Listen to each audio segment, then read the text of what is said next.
ሰላም ጤና ይስጥልን የተከበራችሁ የጉራጌ ኒውስ ኔትወርክ ተከታታዮች የሰዓቱን ዜና አሁን ጀመረን። የጉራጌ ኒውስ ኔትወርክ አዳዲስና ወቅታዊ ዜናዎች በጀኔን በሁሉም አማራጮች ለአድማጭ ተከታታዮች ይደርሳሉ። እርሶም በእነዚህ አማራጮች ዜናዎቻችን እንዲከታተሉ በአክብሮት እየጠየቅን ወደ ዕለቱ ዜናዎች እናልፋለን። አብራችሁን ሁኑ። በመጀመሪያም በቆሴ ከተማ በኢመደበኛ ቡድኖች በርካታ መኖሪያ ቤቶች መቃጠላቸውን ተገለጸ። በጉራጌ ዞን ቆሴ ከተማ ኢመደበኛ ቡድኖች በፈጸሙት የእሳት ቃጠሎ በርካታ መኖሪያ ቤቶች ላይ ከፍተኛ ውድመትና ጉዳት መድረሱን ተገልጿል። መነሻቸው ሀዲያ ዞን አመካ ወረዳ ያደረጉ ኢመደበኛ ቡድኖች ትናንት በቀን 23 2018 ዓ.ም ማታ ከ7 ሰዓት ጀምሮ በ3 ቦታዎች በተመሳሳይ ሰዓት በመኖሪያ ቤቶች ላይ እሳት በመለኮስ ጉዳት እንዲደርስ ማድረጋቸውን የጄኔን ምንጮች አስረድተዋል። የመደበኛ ቡድኑ በከተማዋ ባርዋ ቀበሌ 2 ቦታ ደያስ ቀበሌ ደግሞ በአንድ ቦታ ላይ የእሳት ቃጠሎ በማድረስ ከፍተኛ ጉዳት እንዲደርስ ማድረጋቸውን ምንጮች ጨምረው ገልጸዋል። በከተማው ትልቅ ትምህርት ቤቶች በማቃጠል ከፍተኛ ቁጥር ያላቸው ተማሪዎች ከትምህርት ገበታ ውጪ እንዲሆኑ አድርጓል። የመደበኛ ቡድኑ ከተማውና አድማለን በሚል በግልጽ ሲያወሩ ቆይተዋል። ለዚህም በተከታታይ መኖሪያ ቤቶች እያወደሙ ይገኛል ተብሏል። በከተማው የሚገኘው የአድማ ብተና ኃይል የሚጠበቅበትን ኃላፊነት እየተወጣ አይደለም የተባለ ሲሆን ከመደበኛ ቡድኖች ጋር ግንኙነት በመፍጠር ለጥቅም የሚሰሩ አባላት በውስጡ ስላሉ ለህዝቡ ደህንነት መቆም አልቻለም ተብሏል።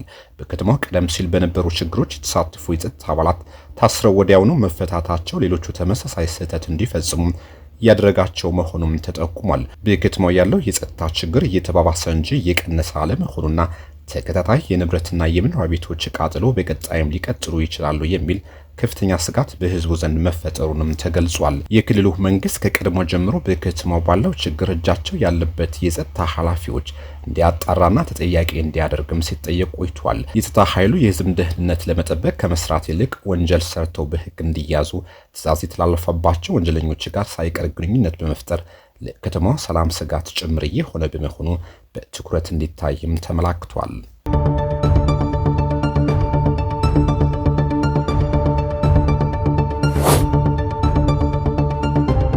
በዞኑ እየደረሱ ያሉ የትራፊክ አደጋዎች መንስኤ በዋናነት ከአቅም በላይ መጫን መሆኑ ተገለጸ። በጉራጌ ዞን በሚደርሱ የትራፊክ አደጋዎች የሰው ህይወት መጥፋትና የአካል ጉዳት እንዲሁም ከፍተኛ የንብረት ውድመት እያጋጠመ መሆኑን ተገልጿል። በዞኑ በተለይም በወረዳዎች በሚደርሱ የትራፊክ አደጋዎች ተደጋጋሚና ትኩረት ያልተሰጠው የሞትና የአካል ጉዳት እያስከተለ መሆኑ ይገለጻል። አልፎም አደጋው ንብረት ላይ ቀላል የማይባል ውድመት እያደረሰ ይገኛል። የዚህ ሁሉ መንስኤ የመጓጓዣ አገልግሎት ሰጪ ተሽከርካሪዎች ከአቅም በላይ ወይም ከተፈቀደላቸው በላይ እየጫኑ መሆኑ ተነግሯል። 15 ሰው መጫን ያለበት 20 ሰው መጫን ያለበት ተሽከርካሪ 30 ሰው እየጫኑ ለአደጋ ተጋላጭ እንዲሆኑ እያደረጋቸው ይገኛል። ይህ ከአቅም በላይ ጭነት በሰው ብቻ የሚቆም አይደለም። ከላይ የሚጫነው የዕቃ መጠንም የተሽከርካሪውን አቅም ያማከለ አይደለም። ታዲያ ይህ ህገወጥ ጭነት የመቆጣጠር ኃላፊነት ያለባቸው የትራፊክ ፖሊስና የትራንስፖርት ተቆጣጣሪ ሰራተኞች ችለተኝነት ለአደጋው ላኛው መንስኤ መሆኑን ጉዳዩ የታዘቡ የሚዲያችን ምንጮች ያስረዳሉ። በየመንገዱ የሚቆሙ ትራፊኮች ተሽከርካሪውን ስንት ሰው ጫነ፣ ከአቅም በላይ የጫነው መቅጣት ሳይሆን የሚያሳስባቸው ከየመኪናው የሚለቅሙት ገንዘብ ብቻ ነው ተብሏል። ሰሞኑ ብቻ በተከሰተ የትራፊክ አደጋ ከፍተኛ ጉዳት መድረሱን ተነግሯል። በዞኑ በጃ ወረዳ በተከሰተ አደጋ የአንድ ሰው ህይወት ሲጠፋ በተሳፋሪዎች ላይ ከቀላል እስከ ከፍተኛ ጉዳት ደርሷል። ሌላው አደጋ በሞህርና አክሊል ወረዳ የተከሰተ ከባድ አደጋ ሲሆን 24 ሰዎች ላይ ከቀላል እስከ ከባድ ጉዳት ደርሷል ተብሏል። ይህ በሰው ህይወትና በንብረት ላይ ከፍተኛ የሆነ ጉዳት እያስከተለ የሚገኘው የትራፊክ አደጋ ትኩረት ሊሰጠው የሚገባና ተጠያቂ አካላት እንዲጠይቁ በማድረግ የአደጋው መንስኤ ለማቆም የዞኑ አመራር በትኩረት እንዲሰራም ተጠይቋል። በአሽከርካሪዎች በትራፊክ ፖሊስና ተቆጣጣሪ እውቅና ህገወጥ የዋጋ ጭማሪ ለዓመታት መፍትሄ ያጣ ሌላኛው በዞኑ ትልቅ መፍትሄ የሚሻ አሳሳቢ ጉዳይ መሆኑም ጄኔን መዘገቡ የሚታወስ ነው።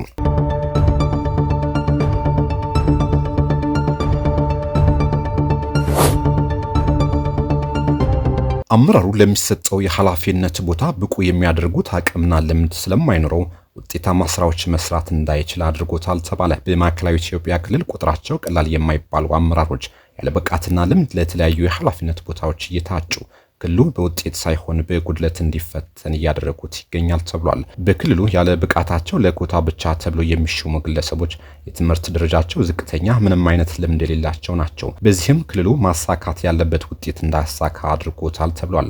አመራሮችን ብቁ ለማድረግ ተደጋጋሚ ስልጠናዎች ይሰጣል፣ ተያያዥ ውይይቶች ይደረጋሉ። በዚህም ከፍተኛ በጀት ይባክናል። አንዳንድ አመራሮች ጉድለታቸውን ለመሸፈን በክልሉ የሚስተዋሉ የጸጥታ ጉዳዮች ላይ በመሳተፍ ክልሉ እንዳይረጋጋ ማድረግ ተጠምዷልም ተብሏል። ከተናጥል እስከ ቡድን ግምገማና የተለያዩ የአመራር አቅም ማሳደጊያ ስልጠና ቢወስዱም ለውጥ አልባ አመራሮችን ይዞ ክልሉ ያቀዳቸውን ግቦች ለማሳካት እንደሚፈተንም ተገልጿል። ቡድንተኝነትና ኪራይ ሰብሳቢነት የቀድሞ ስርዓት ደጋፊዎች በክልሉ በአመራር ቦታ ላይ የሚገኙ ሲሆን ለለውጥ ሳይሆን የክልሉ አመራር አቅም ለማዳከም ክፍተትን የሚፈጥሩ ውጤት ሳይሆን ድክመትና ፈተናን የሚያበረታቱ ቡድኖች ሌላኛው የክልሉ አመራር ፈተና መሆኑም ይነሳል።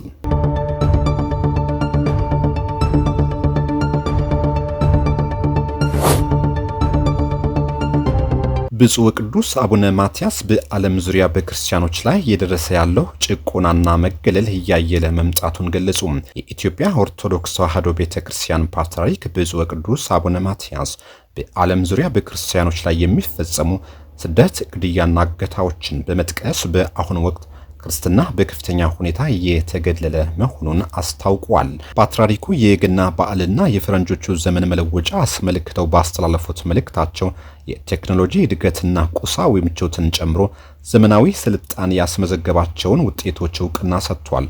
ሆኖም ግን ይህ ስልጣኔ ለክርስትና እምነት የማይመችና ፈታኝ ሁኔታን መፍጠሩንም ጠቁሟል። በዓለም ላይ ቁጥሩ ከፍተኛ የሆነ ሕዝብ ክርስትናን የሚከተል ቢሆንም በዘመናችን ግን ክርስትና በተለያዩ ምክንያቶች ወደ ጎን እየተገፋ መሆኑን እያየን ነው ብለዋል። ቅዱስነታቸው ብፁዕ ወቅዱስ አቡነ ማትያስ በክርስቲያኖች ላይ የተፈጸመ ስላለው ስቃይ፣ እገታና ግድያ ያላቸውን ጥልቅ ስጋት ገልጿል። እነዚህ ድርጊቶች ስልጣኔ አክብሯቸዋል ከሚሏቸው የሥነ ምግባር ሴቶች ጋር የሚቃረኑ መሆናቸውንም አስረድተዋል። አያይዘውም አውቆም ይሁን ሳያውቁ ክርስትናን ለማዳከም የሚሰሩ አካላት ከክፉ ድርጊታቸው እንዲታቅቡም አሳስቧል። ፓትርያርኩ በመልእክታቸው ዓለም አቀፉ ተቋማትና የሚመለከታቸው አካላት የሃይማኖት ነጻነት ለመጠበቅ ተግባራዊ እርምጃዎችን እንዲወስዱም ጥሪ አቅርበዋል።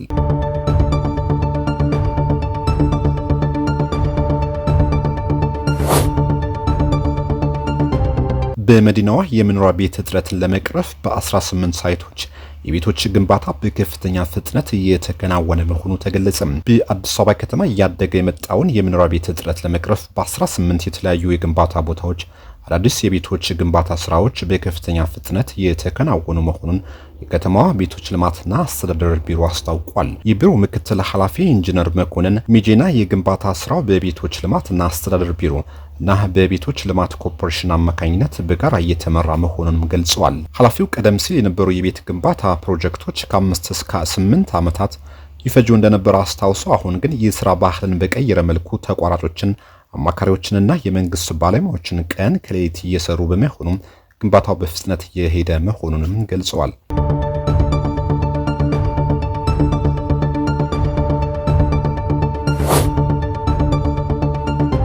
ሶስት የአፍሪካ ሀገራት በአሜሪካ ዜጎች ላይ የቪዛና የጉዞ እገዳ መጣላቸውን አስታወቁ። ሶስቱ የአፍሪካ ሀገራት ኒጀር፣ ቡርኪና ፋሶና ማሊ የአሜሪካ ዜጎች ወደ ሀገሮቻቸው እንዳይገቡ የቪዛና የጉዞ እገዳ መጣላቸውን ገልጸዋል። ይህ ውሳኔ የተላለፈው የአሜሪካው ፕሬዝዳንት ዶናልድ ትራምፕ ታህሳስ 7 ቀን 2018 ዓ.ም ሶስቱን ሀገራት ጨምሮ የበርካታ አፍሪካውያን ዜጎች ወደ አሜሪካ እንዳይገቡ የጣሉትን እገዳ ተከትሎም የተወሰደ የአጸፋ እርምጃ መሆኑን ተገልጿል። ሀገራቱ እርምጃውን በዓለም አቀፍ መርሆች ላይ የተመሰረተ መሆኑን ገልጸው የሀገራት የእርስ በርስ መከባበርና የእኩልነት መብት እንዲከበር ጥሪ አቅርቧል።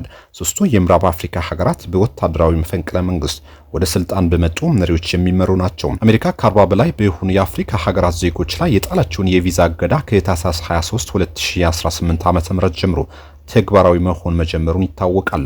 ሶስቱ የምዕራብ አፍሪካ ሀገራት ለአሜሪካ ውሳኔ ፈጣን ምላሽ መስጠታቸውን አስታውቀዋል። የአሜሪካ መንግስት በበኩሉ የጣለውን እገዳ ሀገራቱ ተፈላጊውን መሻሻል እስኪያሳዩ ድረስ ጸንቶ እንደሚቆይ መግለጹን የሚታወስ ነው። የተከበራችሁ ውድ የጉራጌ ኒውስ ኔትወርክ ተከታታዮች ለሰዓቱ የነበሩን ዜናዎች እነዚህ ይመስሉ ነበር። ቆይታችሁ ከጄኔን ጋር ስለሆነ እናመሰግናለን። መልካም ጊዜ